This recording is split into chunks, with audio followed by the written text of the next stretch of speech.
Hey there YouTube, it's Mr. Anonymity Trade coming to you with my 100th video on this channel. This is kind of an auspicious occasion in my book, so I decided that I will be showing my face for the duration of this video. So for those of you who missed my brief appearance in my Q&A, here I am. This isn't going to be a regular thing, of course, but I decided since it was my 100th video, I could spare some face time for you guys.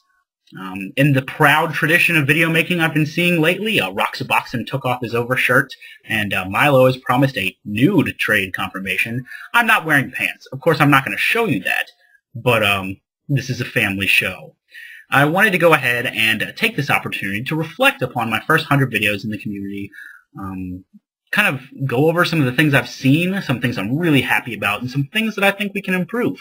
And, of course, get feedback from you guys, because that's what makes this channel successful. So, without further ado, let's begin. At the onset of this video, I'm going to apologize for any lack of articulate speech that occurs, simply because this is completely unscripted, off-the-cuff, a stream of consciousness discussion of the community, and I might trip over my words a little bit, so you'll have to forgive me. So let's start off with some of my criticisms and complaints, simply because I don't like to dwell on such things, and getting them out of the way is probably better for my health and delivery. So sorry for starting off on such a negative note, but let's get it out of the way. First, there's a kind of a problem, and I would like to make a statement concerning professionalism. It's not I don't necessarily mean as a matter of course always in all interactions, but a certain degree of professionalism in your presented channel, not necessarily your peripheral interactions with other traders, but videos and comment postings especially. I think that a certain degree of etiquette and professionalism are kind of necessary, simply by virtue of the fact that the meta, if you will, of human interaction has changed. A lot of internet influences can be found in your day-to-day lives. Some of the people who are my age and older probably understand the ramifications of your online life when it comes to your professional life and your interactions with other people. And I want to stress, especially to the younger traders, that on the internet, and I've been on the internet for a long time, things typically don't go away after you post them. After something is online, you know, it's there forever, essentially. And it's not uncommon for employers to go through your internet histories or your interactions online, and if they find something objectionable that you've posted, you could very well lose a job or lose an opportunity to get a job. So that's why I strive to, at least in my presented channel, have a degree of professionalism and etiquette. I'm not expecting you to, hold meetings and wear suits and the whole 9 yards, but at the same time, keeping your channel at least moderate is generally a better idea than not. So just a thought. Communication is another thing that we've been having a slight problem with lately, and of course this is the vast minority of users, but it still needs to be addressed. As I mentioned earlier, provocative comments, inciting issues online is not healthy for the community. I think that even though the accountability of the community is something that I really enjoy, I think that making an entire video dedicated to a negative experience is something that should be reserved as what I would refer to as a nuclear option. An option that is left for last. Try to resolve any issues you have with the individual that you have them with as many times as possible to avoid unhealthy fallout. See?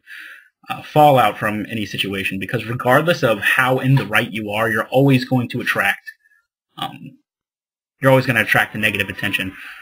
One of the very few videos on my channel that has dislikes on it is an Unsafe Trader video that I had to make, and there were people who disagreed with me, and, regardless of how much evidence I showed to the contrary,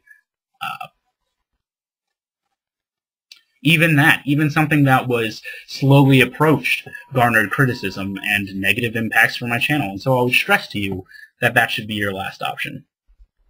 This isn't addressing any particular situation.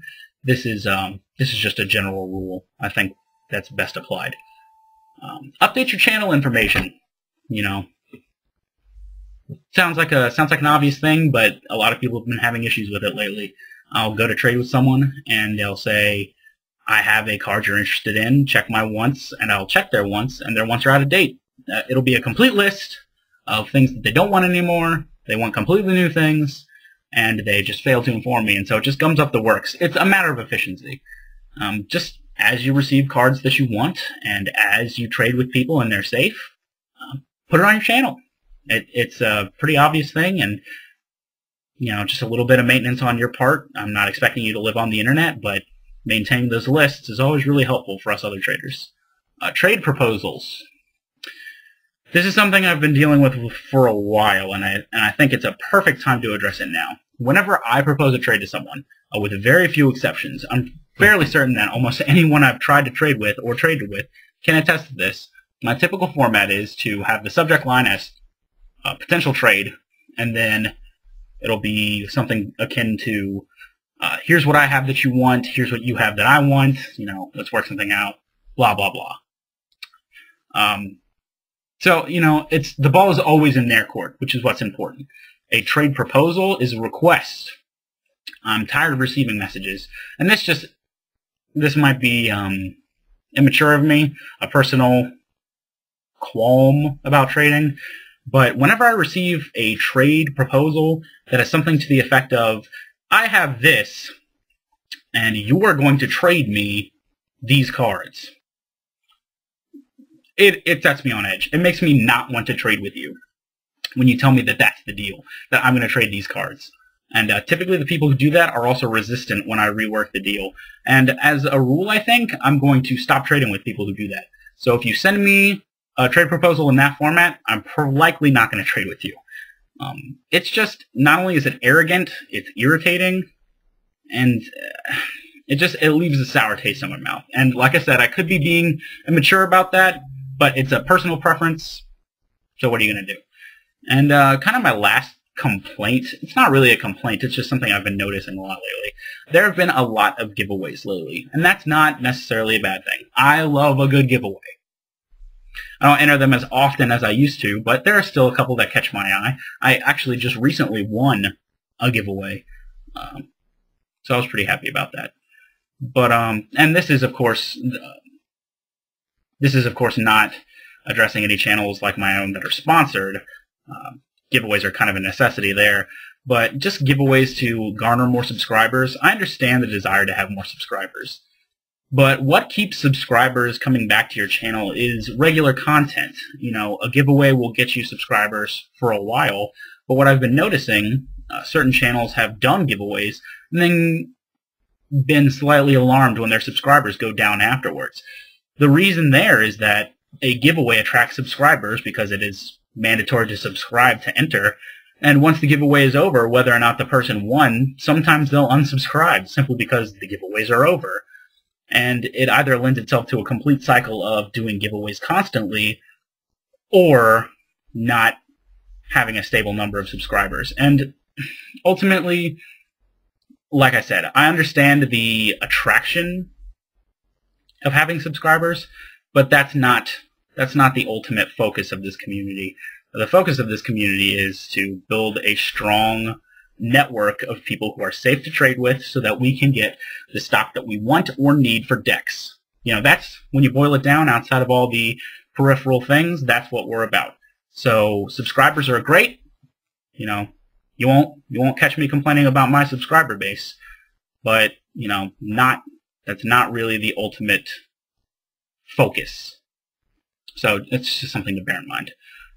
Some positive things, finally. Some positive things about the community that I've been noticing that I really would like to encourage. I've been super impressed lately. So let's talk about those for a little bit. The generativity is something that I've been loving of our community. Even though there's all this associated trade content, there's also a lot of extra business content that's been happening. A perfect example would be Milo the Great One's Milo the Gathering series. Even though it's on hiatus at the moment, it was really entertaining while it was happening, and I was very impressed by the wealth of topics that they covered, and kind of meeting Milo's associates was always really interesting. So that's something that I've been enjoying. Of course, there are several other channels. Robert Berzendine was doing a Magic history segment, which I like because I'm all about the flavor of Magic. Like, the card game is fun, don't get me wrong, collecting is fun, but the flavor is what really gets me. And so whenever he talks about stuff like that, I don't know, I really get into that kind of content. I'm sure there are others. I know that MTG82 guy, Mr. Lubufu, and 850 Wave were doing a podcast back when I was a smaller channel, when I was actually just starting out. So, there's that. Product reviews are always interesting to watch. And stuff like that. Stuff like that is what keeps me subscribed to people. So, yeah, feel free to do some more of that content. I really love the creativity in the community, and it's something that I think should be encouraged. So, shout out to all those channels. And if you have anything that you've done that you think I might be interested in, leave it in the comments, and I'll give it a check. Another thing is the public accountability aspect of the community I've been really impressed with. This has kind of been an element of it since way back in the day, like when the Drowned God and the Fat Kid were kind of the piloting influences here. Accountability has always been really important. That's the whole purpose of trade confirmations, and kind of why I insist upon them, to build up and maintain my reputation. But it doesn't have to be as directed as that. If you're doing a trade confirmation and there's something that has bothered you, or something that you think is a great thing that individual has done in the trade, make a note of it, and you can check my trade confirmations. I give an active commentary on what's occurring, on card condition, and I think that's great. A perfect example of this is Roxaboxen. Whenever he gets a trade in, he always highlights the condition of cards in comparison to what was agreed upon in the trade, and I think that's one of the things that keeps me coming back to his channel, is the fact that he, has an active account of how these traders are dealing with him. That is, not only is that imperative to our community just to maintain quality, but that's the kind of information that kind of affects my opinion of other people, to where if they propose a trade to me, I will be more willing or less willing depending upon their trade history. So that's something that I've really loved, and I would love to see more of. Just accountability is what makes our community successful. So don't be afraid to mention something. You don't have to be cutting, and you don't have to attack someone. It's just something that can be improved, or maybe something that should be done more often. So keep that up. Another thing that's been really impressive to me, especially as of late, is the generosity in the community. So many people have messaged me telling me that they followed up with my drafting for TOTS programs in their areas, and that is super awesome. I, of course, expected a couple channels to do it, but the response that I've been getting is pretty staggering. So that's a particular, personal example for me, but trades with insane extras, and donations to some things, and Pack to Power binders. People have been really contributing to that. Actually, I've got a trade going out to Milo pretty soon that has some donations to something. So there's that. It's just awesome. I love the fact that so many people are going out of their way to make trading and the experience around trading better for users in the community. So that's something that I would like to see continue. I think that's pretty much it. Of course, one of the things I enjoy the most about my channel is feedback. I've been getting some great feedback lately, comment-wise and private message-wise. So if you agree with anything that I've said in this video, or if you disagree, or if you think there's an issue that I should have discussed, leave it in the comments. I love to respond to you guys. I love getting the responses. It's nice to have a sounding board just to make sure that I'm not completely crazy. So that's going to be it for now. And as always, this is Mr. Anonymity Trade telling you to trade safe.